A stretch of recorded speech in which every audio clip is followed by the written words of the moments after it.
Thanks for joining us, Isabella. I am so excited to dive in and hear you kind of reflect on your story and your journey. No worries. Thank you for asking, actually. Yeah. So I always like to give some background. You and Mhm. I started working together. Oh man, I always do this. So I'm like, I should look it up before. We finished about 3 months ago. Is that right? Yes, that is correct. Yeah. Okay, awesome. Was So you finished finished. longer, but yeah, it's 3 months. Yeah, I know time in these chunks of like really concentrated, deep self-work can feel distorted, I always find. So Mm. Isabella finished the Embodied Method, my one-to-one coaching program, about 3 months ago. And Isabella, I'd love if you can share a little bit about what your relationship with food and body was like before doing this work, before the Embodied Method, before intuitive eating, as much as you're comfortable getting into. Yeah, no worries. So before I actually went on this journey, I would say that I had a pretty, well, messed up way of viewing food and my body. I was quite insecure about my body and the body image. Basically, I did not conform in my personal view to these standards that society puts on us. And I did also punish my body with exercise. So I had quite a long phase where I used running as a means to drop weight or to control my weight. And that backfired because exercise is not something that I like to do still to this extent or with such an abandon as I would have done if I had not punished myself. And food wise, I would say that there were always those hidden rules in the back of my head with sugar is bad and we shouldn't eat too much of that. Um, there's also carbs. They should not be too much because carbs are also um, could lead to weight gain. And there were just those inherent rules that I had basically just taught myself and been taught by society. Fries and crisps and everything that is basically deemed unhealthy was also viewed by myself as unhealthy, and I avoided that to a large extent, basically. And I know sweets are a big part of your story. You love sweets, and I love that. I also love sweets. And can you share a little bit about what would happen when you would end up around something that you deemed off limits, like sweets or fries or crisp or whatever it was? So I'll rather use the sweets because they are still my go-to food. If I had restricted myself, which I would do regularly, and be like, no, just eat one piece of chocolate and that's enough. But I would still feel the desire to eat more, but I would restrict myself. And then if I were at a friend's place or at my parents' place, I would be like, oh yeah, well, today is a different day and today I can just let go because I'm with friends, I'm with family, and it's like my holiday basically where I can cheat, a cheat day. And I would basically gorge myself on the sweet things, either chocolate or cake or whatever was handy basically, and would not stop even though my body would tell me, hey, it's enough. It's actually no longer that tasty. But I would still eat it because I had this deprivation, this sense of deprivation where I was like, well, I'm not going to have the permission to actually eat that much in the foreseeable future. So let's just go all out and have it in one go. And afterwards, I would feel pretty disgusted with myself and my loss of control. And I would then restrict myself again because I felt that I needed to atone for that. And yeah, that led to the circle of binge, restrict, binge, restrict. Right, which if you're listening to this or watching this, you probably have known that circle firsthand. And I know I have, and it's really a tale as old as time, right? Yeah. It's our body's natural reaction to restriction. Thank you Mhm. for sharing all those pieces of your story on the movement, the body image, and the food front. I'm curious to hear you kind of reflect on what was sort of like the final straw. What were the the moments or the experiences that led you to reach out and seek support on healing your relationship with food and body? Well, I had noticed for maybe a year, maybe a bit less, that this behavior that I was embarking on and that I was living wasn't healthy. And I followed some intuitive eating practitioners and generally found those ideas to resonate deeply with my values, and thought that this might actually be the way to live my life without this constant distrust of myself and my body and my desires, and then also this disgust that I felt at times when I was binging. It just didn't feel healthy any longer, being stuck in this rut, basically. And yeah, I also changed jobs and everything just felt that I needed to change something, both in my professional life and then also mentally and physically. I felt that I needed to take a new step into a different direction where I felt much more in tune with myself. And Mhm. that's probably one of the main reasons why I decided to embark on this path. Yeah. Yeah, it sounds like you were in a changing season in life and your relationship with food and body and exercise was sort of part of that Mm, chapter. definitely. Also, with exercise, I completely stopped doing any exercise because I felt so much, well, I wouldn't say tiredness, but it was I didn't feel comfortable doing any exercise, and ev every time that I thought of going outside for a run or doing anything else, my body was rebelling against myself. It was saying, "No, we hate doing this. Please don't force us to do this."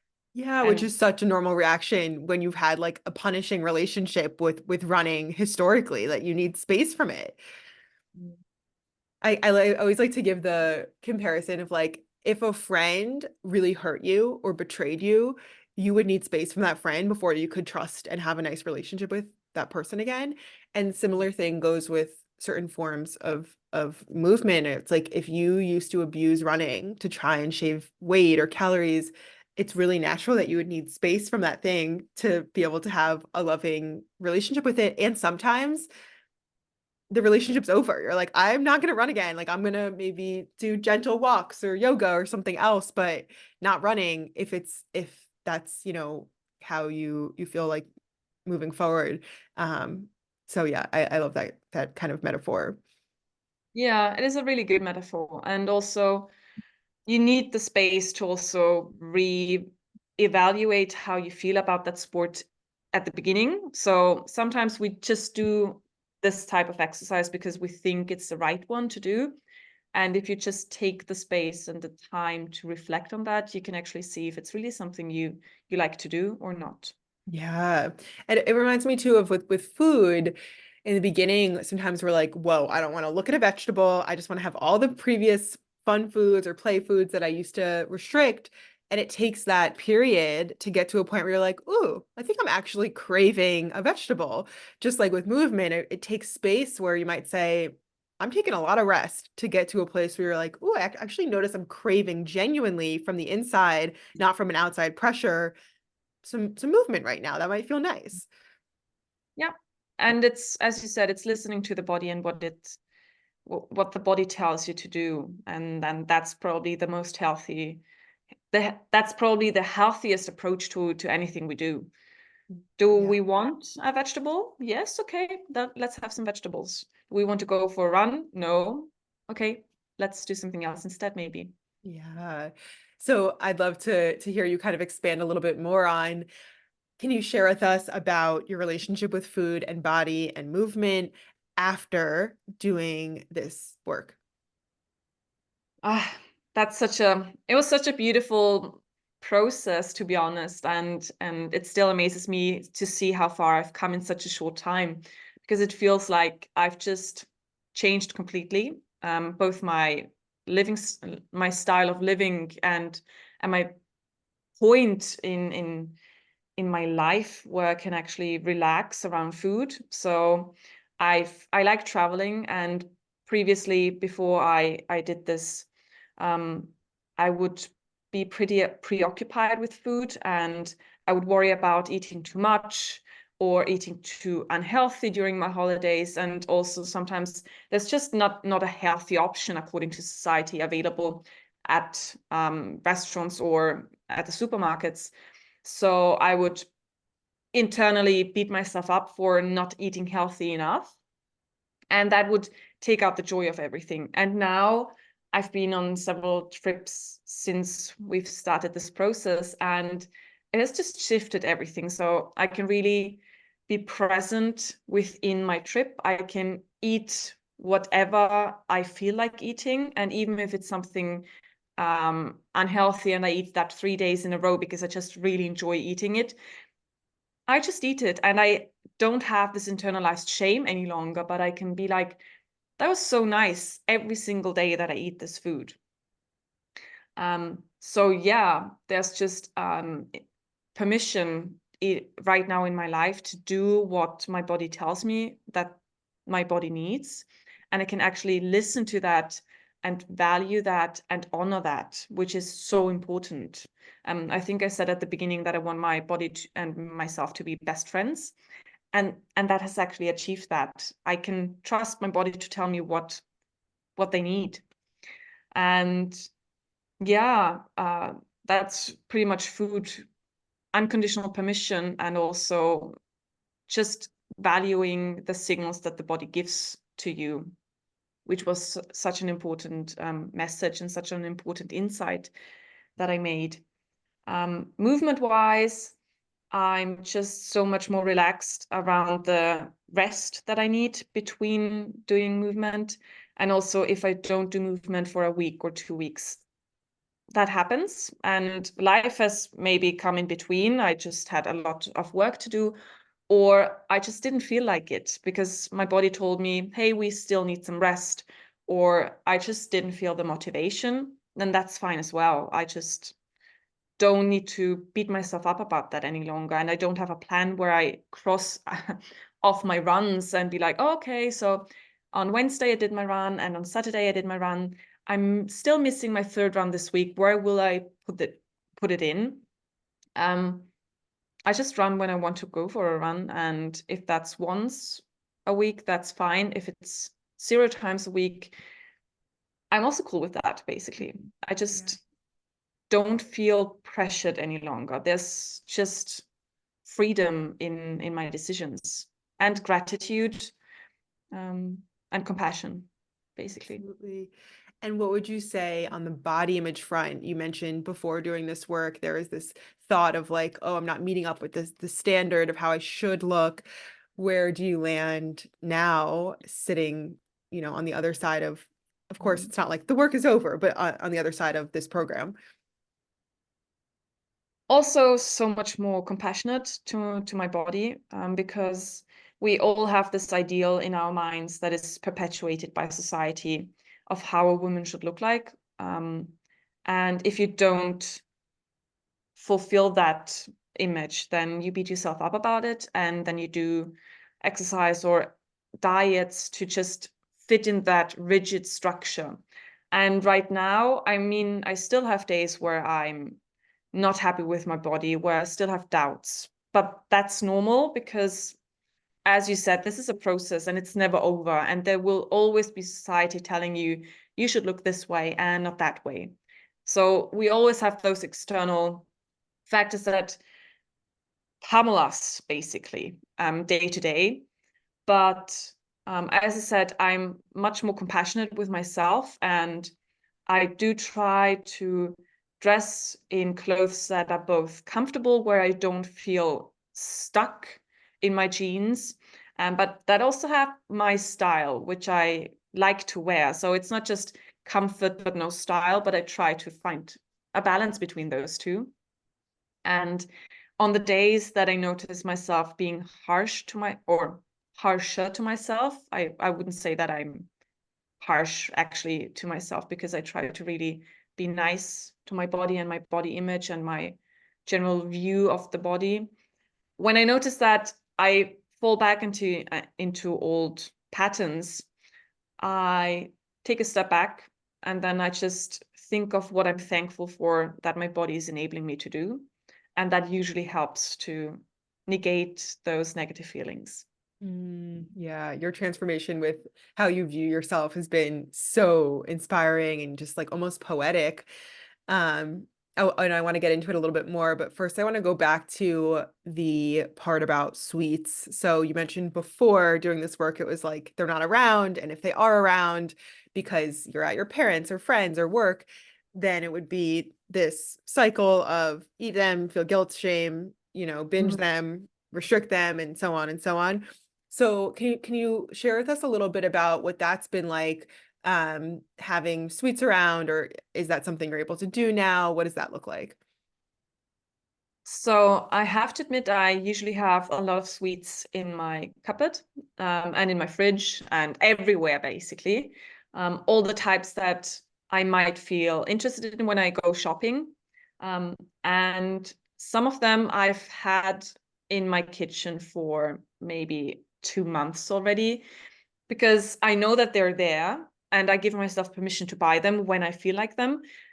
But sometimes I just don't feel like them, like eating them all the time. So then they just lie there waiting for me to eat them again. And that might be a month later, 2 weeks later, also 3 days later, depending on how I feel.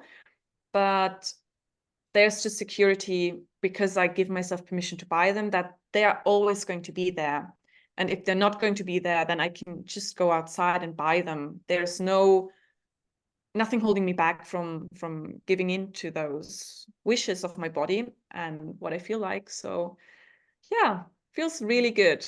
I still have my Snickers that I really like to eat, and I make sure that I always have that in my kitchen. But to be honest, I think the last one I ate 3 weeks ago.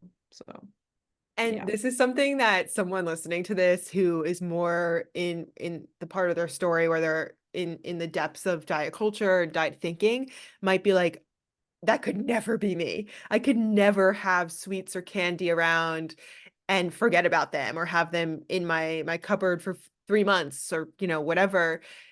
And what would you say to that person who's thinking that way right now? No, you can do this. It's actually No, I love that. oh. That's really the only answer you can give. It's don't you don't need to think that. Yeah, Give yourself permission. yeah, yeah. It's like if I had $1 for every person who's like, Leah, I swear I'm the exception. This won't work for me. I will just eat Snickers forever and ever and ever until I feel sick. But because of something that I teach in the program, and that you learn about this concept of habituation, it really is just how the brain works. With over time, continuous exposure, you stop having this heightened reaction to something that was previously off limits once you allow it more consistently. Yeah. And I mean, at the beginning, it is going to be scary and you're going to eat a lot of that. But that's also, as you said, that's part of the process, because the body, well, let's say you just kept the body from eating that for such a long time. It needs to catch up, basically. So Mhm. Yeah, going to take time. exactly. And reflecting on your story, so many different parts of your life has shifted with movement and body image and food. What would you say the ripple effects have been, sort of beyond food, movement, and body image? Your relationships, your mental health, other aspects of your life. So in general, I would say that I live my life so much more in tune with not just myself, but also with my environment. The friendships that I have and that I could have, that were able to be taken on this path with me as well, they all deepened to an extent where I'm sometimes in awe, because I would not have expected that to happen at all. Um, and I mean, I did not really lose friendships, but friendships became a bit more distanced when I just realized that this person could not support myself in how I am right now. Um, but that doesn't mean that this friendship is over. It's just a different form of friendship right now. still giving me joy in the extent that it's able to provide me with joy. But those friendships that are really, and those relationships that were really important to me, they have all deepened to such an extent. It's like I had flowers, but now it's a field of flowers, basically. I love that. So And how yeah. would you explain that? Like, if someone's listening to this and they're like, how does working on your relationship with food and like divesting from diet culture, how does that translate into deeper relationships? Hmm. Well, we can say that being concerned with what we eat, how we look like, how much exercise we're doing, it's like a backpack that we constantly carry around, and it's always weighing us down, and it's always in the back of our heads. And it's like, oh, I still need to do this and that. We have a constant to-do list basically. And without that, where we don't have to worry about food because we give ourselves unconditional permission, our body image has a healthier outlook, and movement is also not the punishment that it was previously. There's just so much more space that we can access now, both mentally and physically, I would say. um, and that enabled me to just put more time and much more of myself into the relationships, because I didn't need to hide myself behind this wall of how do I look? What should I eat? Should I really eat this in front of of those people, even though I wouldn't know those people in the restaurant? But it was just always in the background, this buzzing sound of keeping me distracted. And without that sound, you're just much more aware of who you are and where you are in your life, and how much you can actually pour out of yourself into the world. It's so beautiful and so true. I also think about this concept of like, I believe we can only connect with other people as deeply as we are connected with ourselves. And Definitely. when you're living your life based on what you think you should be eating and how you think you should be dressing and how you think you should be exercising, and you're not connected to yourself and your authentic values and desires because you're living according to diet culture's values. And when you do this work of coming home to yourself and connected to your own values and desires and preferences, it connects you more deeply to yourself, which creates an opening to connect more deeply to the loved ones in your life. Yeah, definitely. And I had a thought whilst you said what you just said, and I dropped it. But I think it had to do with if you don't, if you're not embodied with yourself and not in tune with yourself, you always also think, if I just have hit this milestone, and if I just get to this weight, then my life will be better. Then I can actually focus more on my friendships.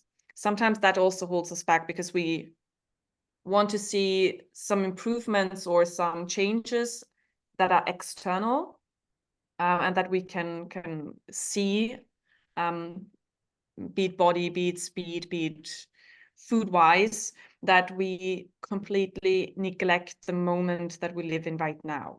Mm, yes, I was just having a conversation with this about this with a client the other day of like this mindset of like once I'm a certain size or once I've lost a certain amount of weight or once I'm able to do a certain exercise milestone, then I'll be happy, then I'll feel fulfilled.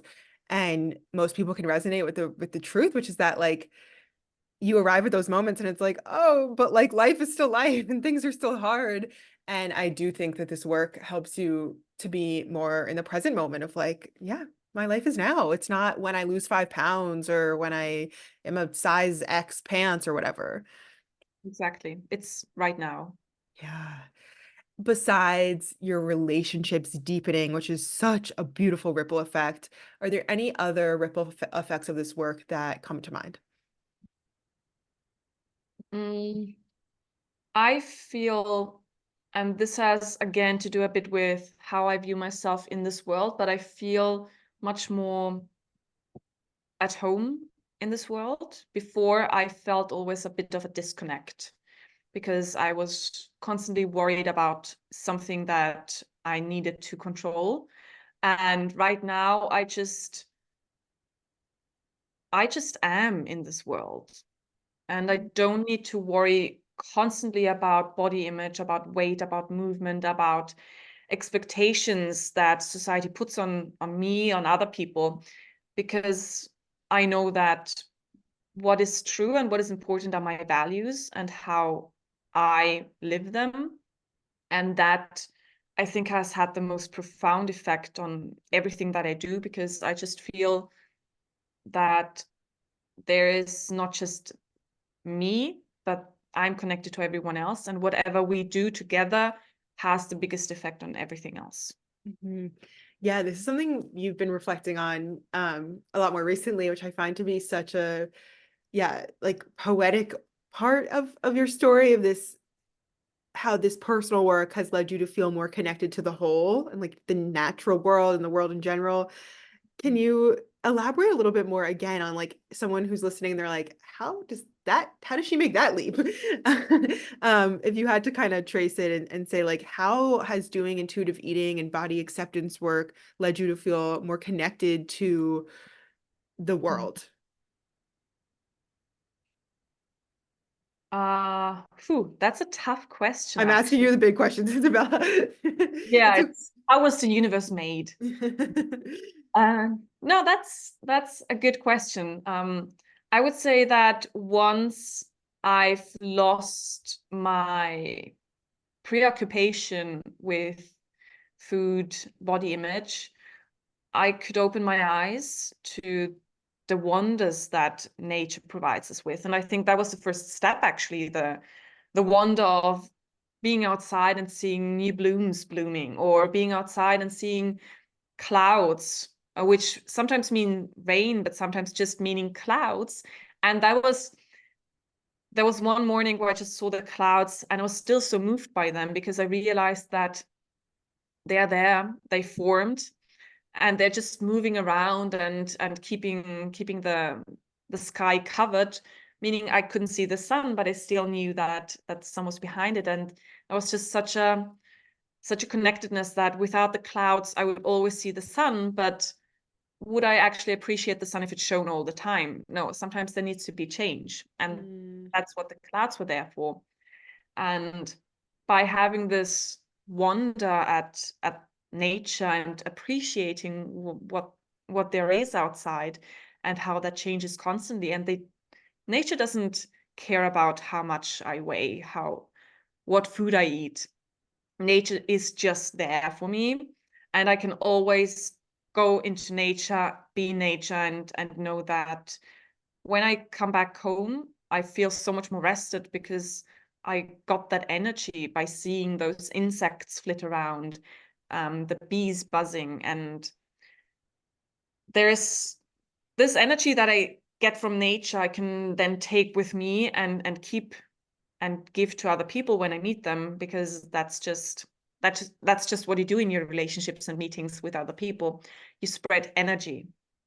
And yeah, I think by not being in this preoccupied mindset, I could appreciate the wonder, and that in turn led me to just be open and see for real how awesome life is.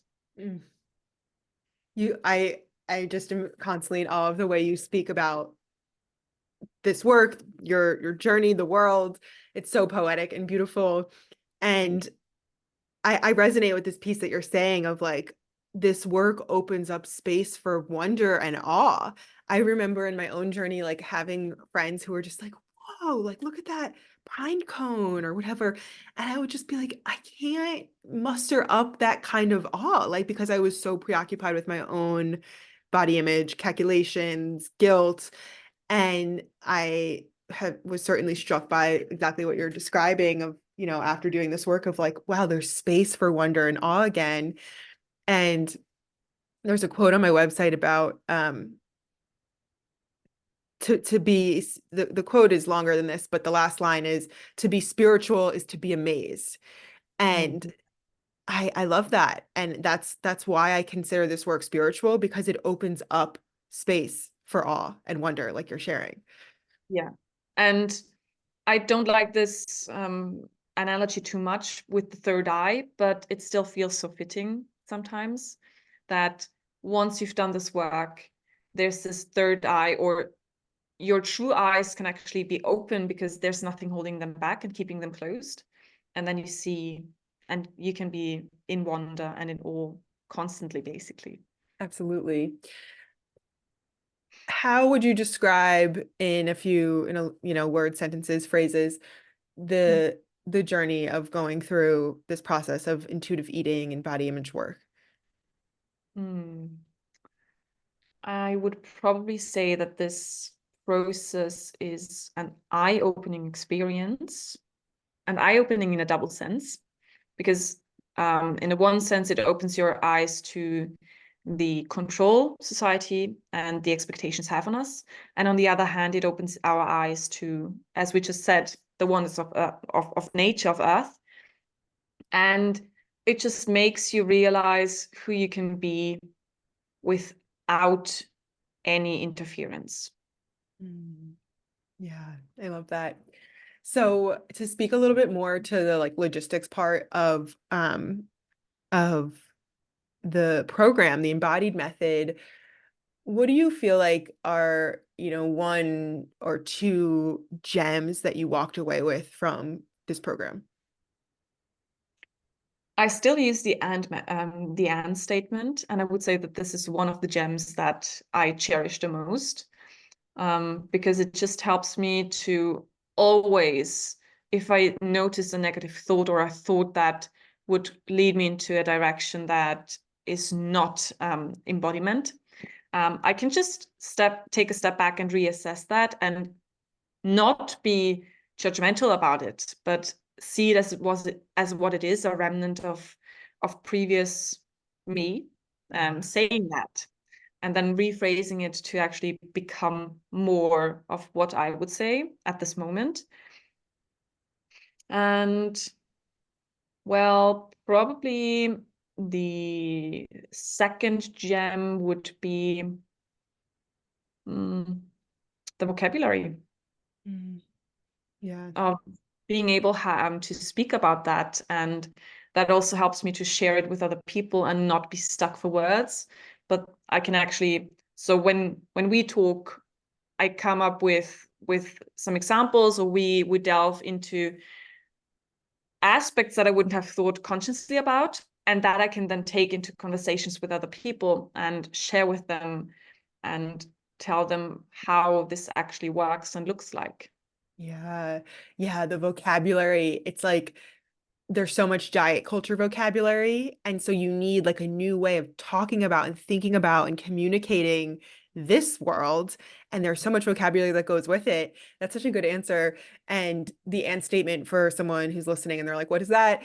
Pretty much it's a way of re-guiding or sort of reframing old neural pathways that are diety restrictive ways of thinking, without just being like, slap a positive affirmation on it, because that doesn't work. Your brain will reject that because it's too dramatic of a shift.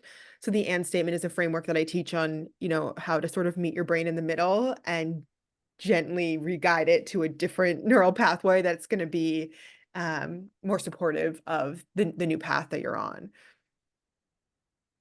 Mhm. And I think the last question that I want to ask you, so this conversation is likely going to air on the podcast at a time when a group cohort is going to be launching for the return, which is the course modules that we use in one-to-one, and also sort of between sessions to guide learning and enhance like the the growth and the process, so it's not just one-to-one sessions. What would you say your experience was like using the video modules as part of your journey? So it gave me, first of all, sometimes the chance to revisit topics that we've talked about in our sessions, making sure that I didn't forget any vital points. Mm. And also, sometimes I just liked to revisit some videos because I felt that the message that they transported was so important that I needed to watch it several times. And by doing or watching it again, I just made sure that I could really grasp what you said and what the main message was, and that I could then integrate into my own process, basically. So yeah, just a means of reinforcing Yeah. them, the lessons I've learned. Yeah. And we need so much of that because we've had so much reinforcing of diet culture messages. So it's like the Exactly. exact opposite. Isabella, is Exactly. there, oh, go ahead, go ahead. Oh no, I just wanted to agree with you. Is there anything else on your heart that you're feeling called to share in this conversation to kind of round out everything we've chatted about? Mm. I mean, we've touched upon that, but I just really want to say that being on this journey, and it already says that in the word, there's never going to be a final destination. It's constantly going to be a journey, but it's so fulfilling. And if any person at any point in their life look back to where they've been and how far they've come, they are going to feel that awe that we experience when we see nature. Mm, And I'm really, I really want to emphasize that this is probably one of the most important parts of work we are ever going to do in our lives. Because without that, I don't think we can really truly be ourselves. mhm. So beautiful. Yeah, we are with ourselves every day, forever. From the day we're born till forever, we're in our bodies, we're relating to our bodies, relating to food. It's one of the most important relationships that you can really look at, and one that I think we so often overlook. Yeah, and our body deserves everything we can give the body. So Yeah. I am so grateful to you for sharing your words and your wisdom. Thank you so much for being vulnerable and coming on and sharing your story with other people. And this is so often how folks end up resonating and seeing themselves in someone else's story and then end up doing this work. So it's really a powerful ripple effect. thank you. Thank you, Isabella.